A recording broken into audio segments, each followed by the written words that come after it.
समस्त नमस्कार। प्रभु पुणी थे आम मान सुजोग दे मु विशेष धन्यवाद करे।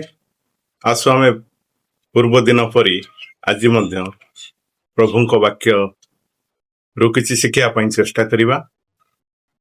जो विषय नहीं आज मु आपण मान सहित बांटा चाहे ताहला आज आम मानकर ख्रीष्टीय जीवन रो स्थिति किपरि बा अवस्था को भली भाव अच्छी।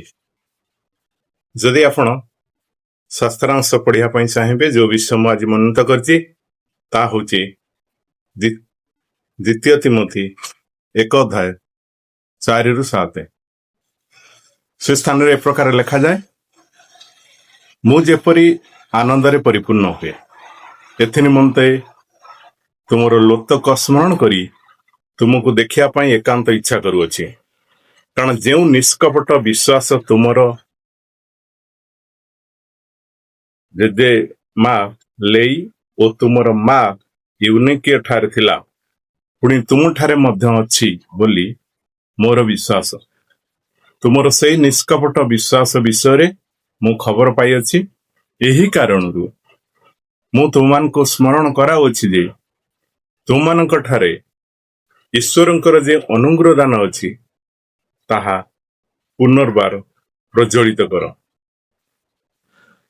कारण ईश्वर आम्मान को भयर आत्मा दे नांती, मात्र शक्ति प्रेम और सुविद्र आत्मा दे अछंते।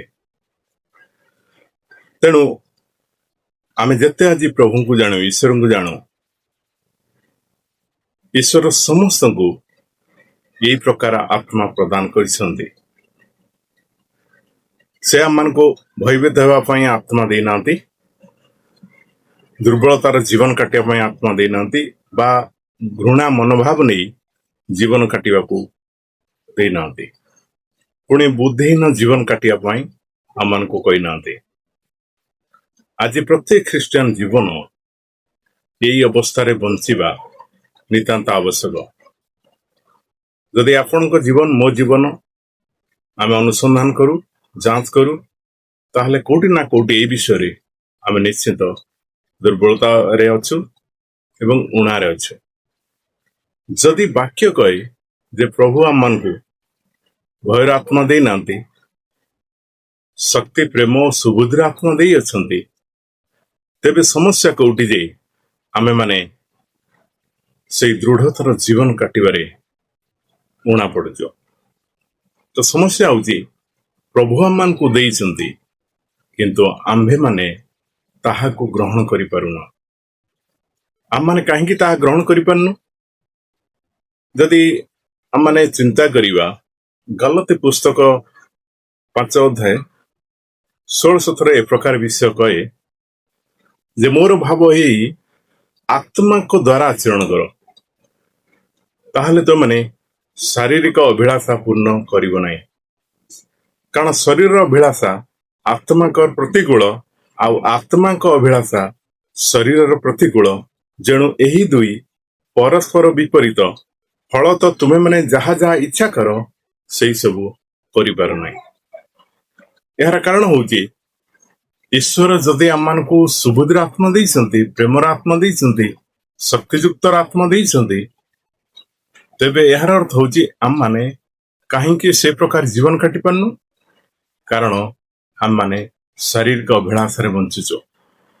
तेणु शारीरिक अभिलाषा रे बंची थिबारु आमे ईश्वरंको ठारू पाइथिबा समस्त दान रे बंची पारुनु, शक्ति रे बंची पारुनु, ईश्वरंको प्रेम रे बंची पारुनु। तद्वारा आमे दुर्बलता रे, भयभीत रे एवं नैराश्य मध्य दे गति करूछो। जदि आम माने समस्त विषय ग्रहण करिवा, ए समस्त विषय पाइया पई चेष्टा करिवा, बा ए समस्त विश्वास रे आम माने जीवन काटिवा, तेबे समस्त विषय आम मान प्रति घटिबो। जेपरि प्रभु आम मान को कहिसंती, जो द्वितीय तिमोथी 1:7 रे पढ़िले जे कारण ईश्वर आम मान को भयर आत्मा दे नांते, शक्ति प्रेम सुबुद्ध आत्मा दे अछंती। तेणु आसु आपण को जांच करू, परखु ଈଶ୍ୱର ଯଦି ଆମମାନଙ୍କୁ ଏଇ ପ୍ରକାର ଆତ୍ମା ଦେଇଛନ୍ତି ତ ଆଜି ଆମେ କି ପ୍ରକାର ଜୀବନ କାଟୁଛ। ପ୍ରଭୁ ଏଇ ଛୋଟ ଅଳ୍ପ ଚିନ୍ତାରେ ଆମ ସମସ୍ତଙ୍କୁ ଆଶୀର୍ବାଦ କରନ୍ତୁ। ନମସ୍କାର।